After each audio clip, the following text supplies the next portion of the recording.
Hello everybody. So today I will talk about calculus.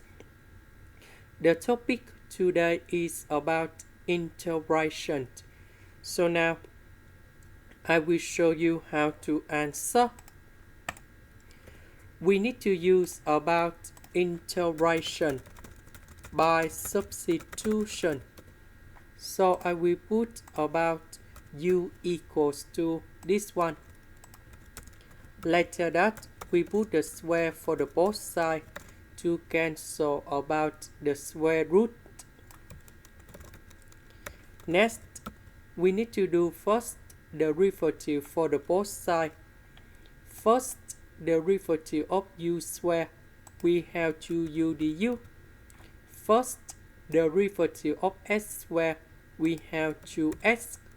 This one that is about the constant. So you got about 0 in here. Next, we divide both sides by number 2.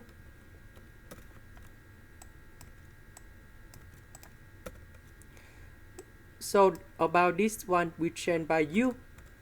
S ds, we change by u du. U and u, we have u square. The integration of u square, we have u to the power of 3 over 3, and I will put about c. About u, that is about this one. This is the end. Thank you for watching.